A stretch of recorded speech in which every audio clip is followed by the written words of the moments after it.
Greetings, salutations, respect, and love. I am Scott, and you are in the Prog Corner. And today, I've got an exciting episode for you. Yeah, I've been getting a whole bunch of naysayers telling me that, I love prog, but I just can't get into prog unless they're singing in English.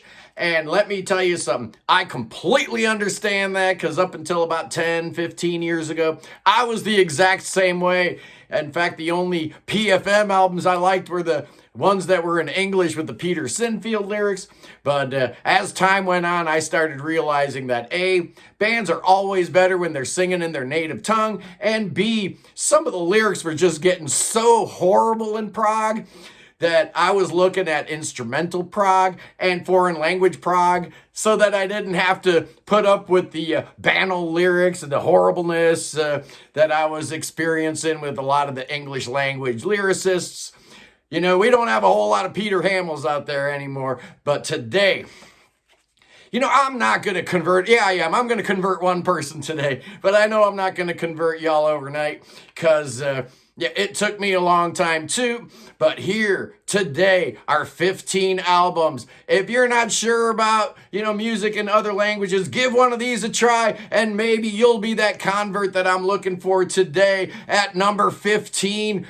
Oh, this is a fun one, man. We're going up to Greenland and a band called Sume and their debut album Summit from 1973. This is Inuit Eskimo prog. These guys were singing in Greenlander, that language up there, and I guess a lot of their songs were, anti-colonialism, anti-Danish government, the Queen of Denmark or whatever. I guess they had a king back in the 70s. They got a king again. I guess the Queen just abdicated. But anyway, Greenland is still officially part of Denmark, and this band, even back in the 70s, was trying to do something about it. Very cool album. No seals were killed in the making of the album either. At number 14, it's José Cid and 10,000 Anos Depois entre Venus y Marte. I guess that's 10,000 years between Venus and Mars. This came out in 1978. Portuguese guy named José Cid. He was in a band called Quarteto Once Once. Real cool prog band. This is his third solo album. This is by far his proggiest album. And it's just awesome, man. I really love this record, José Cid. Yeah, not a lot of singing, but it's all in Portuguese. At number 13. Yeah, when I did my top bands of Norway, I kind of forgot about this band, and I feel bad about it. It's Høst, and their second album, Hard Mat Hard. Their first album was a little more rockin', almost like a proto-Iron Maiden, kind of proggy metal. Their second album, after some lineup changes, I guess 3 members quit, including both guitarists. They came out with this second album in 1976, and it's just awesome. Really cool hard prog. If you like Hammond organ and just a real hard charging sound, Høst was awesome, man. At number 12, how about a band that came up with their own language? And no, we're not talking about Magma. I'm going to Iceland and Sigur Rós.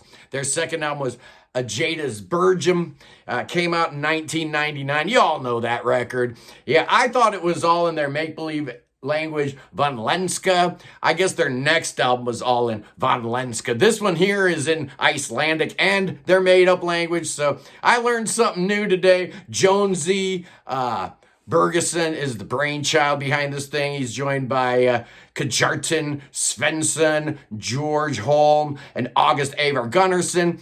I love Sigur Rós. Are they prog? Are they post-rock? Whatever, man. That second album of them is just incredible. At number 11, let's go behind the Iron Curtain, shall we? Yeah, back in the Soviet days, there was prog music being played. And how about Pesnyary from 1979. The album Guzliar is their 5th LP. Like I said, they're from Minsk, Belarus, and they were sanctioned by the Soviet government. I guess this band sold millions of copies in the Soviet Union. You were told you had to buy it and you didn't have a choice. In a control economy, no, you had a choice, buy it or not buy it, and a lot of people did. I guess when these guys played the bandstand in Minsk back in the 70s, they would get like 100,000 people. People from all over Belarus would come and check these guys out. They're led by the great guitar player and vocalist Vladimir Mulyervin. however you pronounce it, man. What a great album. I just found out about it like a year ago, and I'm in love with it. At number 10, another album I didn't know about a couple years ago. I found out about this when I did my obscure prog rock, and I was, soliciting you guys' suggestions, and one of y'all came up with this one, man. J.A. Caesar, Kokyo Junrika. Wow.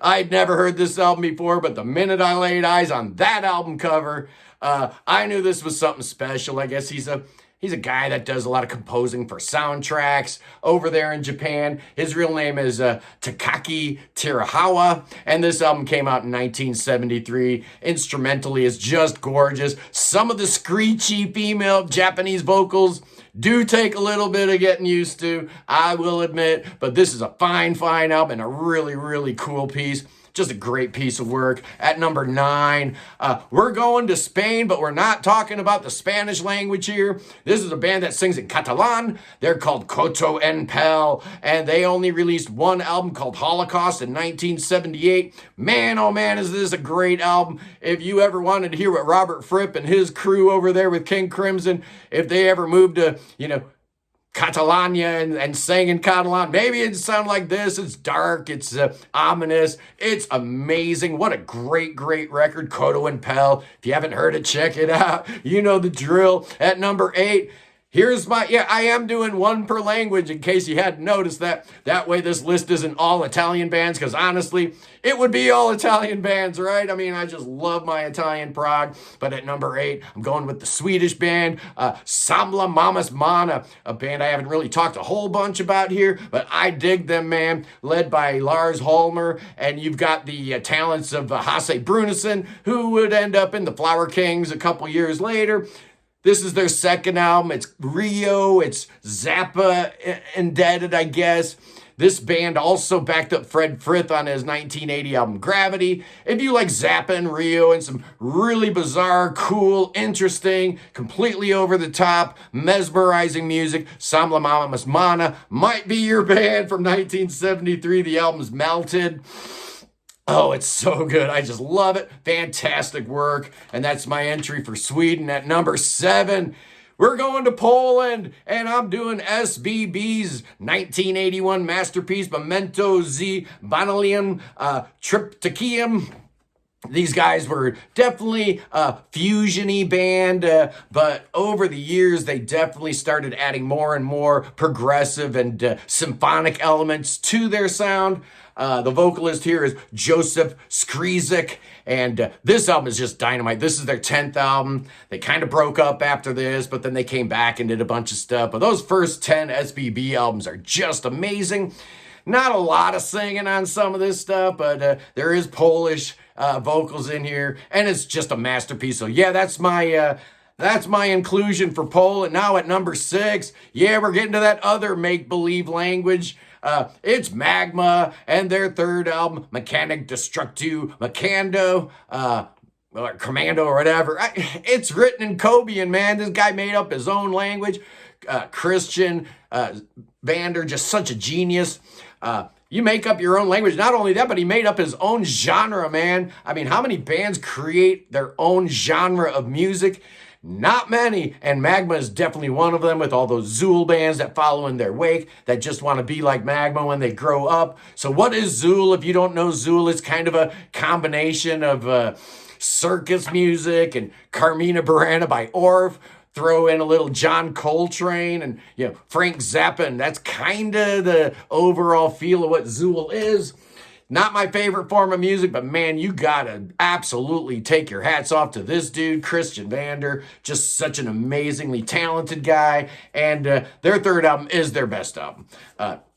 As far as I can tell, I'm not a big fan. At number 5, it's Indexi and their second album, Modra Rajika. This is a band from Sarajevo, and the album came out in 1978. I'm guessing this is Bosnian they're singing in. I'm not 100% sure, because There is Croatian and some other languages that are spoken in Sarajevo, but I'm guessing this is Bosnian, and this record is amazing, man. Indexi, so cool. I just love the vibe here. I wish they had done more albums. I guess they only did like 3, but this one here is just awesome. Very symphonic, very cool. I just love it, man. It's outstanding. At number 4, yeah, my entry in the French language. I apologize to all of you in the old world, but my French edition is not going to be Ange. It's not going to be Nemo. It's going to be Harmonium and their second album, Si on va besoin d'une ce qui me saison. What if there were 5 seasons, I guess, is a basic translation to that. Some people just call it the 5 seasons, and why not?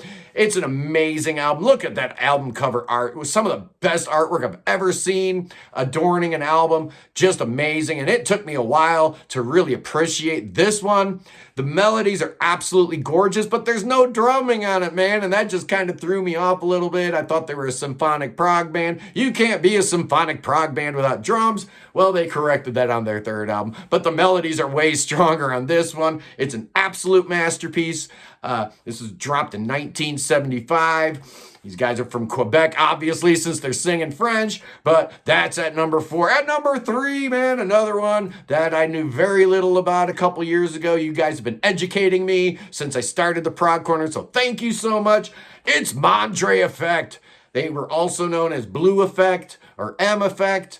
They were formed by Radim Hladic in the Czech Republic, and I am spotlighting their 6th album from 1977. It's called Svitany, and it's just amazing. I actually first heard these guys on Nick and Lex's reaction channel. They were reacting to a song off this album, and I'm like, who are these guys, man? I never heard of them before. This sounds absolutely amazing. This album's got a very Yes-like vibe to it. Lots of great keyboards, lots of great guitar playing.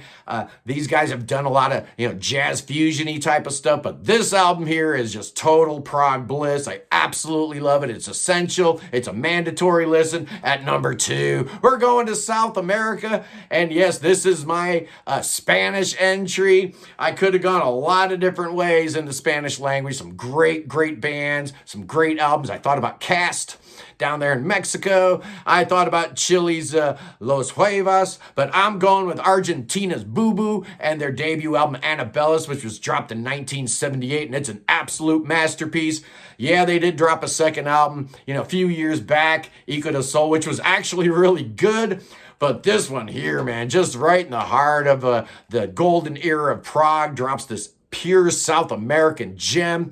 A little King Crimson-y, a little dark. There's saxophone, there's guitar and keyboards. It's just an amazing record. Dark, dense, long epics. Everything you want from a prog album is right there with Bubu. One of my favorite albums of all time, absolutely. And at number 1, yeah, you knew I reserved the number 1 spot for an Italian language band, but who's it gonna be? Is it gonna be Quella Vecchia Locanda or Locanda della Fate or PFM or Banco del Maturo Soccorso or Musea Rosenbach? Yeah, probably could have been Musea Rosenbach, but I'm going with this one, man. Le Orme, Folona y Serona. This, to me, just absolutely sings. And if you're not a big fan of the foreign languages, this one might change your mind for a couple of reasons. One, you can always flip over to the English language version, which Peter Hamill actually wrote the lyrics to, but I'm focusing on the Italian language version, which is just incredible, sung by Aldo Tagliapietra, who is like the Italian John Anderson. You will fall in love with his voice if you don't know it already. He's joined by Tony Pagliuca. Yeah, that's the dude that wrote the Prog album for the Pope. And Michi Di Rossi, who is still in the band, still laboring, still keeping Le Orme going after all these years. And so, yeah, you knew my number 1 would have to be an Italian band, and basically flip a coin. There are just so many amazing, great Italian albums out there. And that's kind of where I got used to hearing singing in another language, was via RPI, via the rock progressivo Italiano subgenre. And maybe that'll be the same way for you too, boys and girls. But anyway, man, that is a little wrap up of the top 15 foreign language albums ever recorded, man. Check them out. Anyway, tomorrow I think I'm going to be doing something a little different. Might even do an album review, man. That Neil Morris album just dropped. It's really good. Ellesmere just dropped the new album. It's really good. And then I'm going to be looking at my Prog, not Prog, my gray area bands at some point this week, where I'm going to take a look at classic rock bands that dabbled in the dark arts of Prog.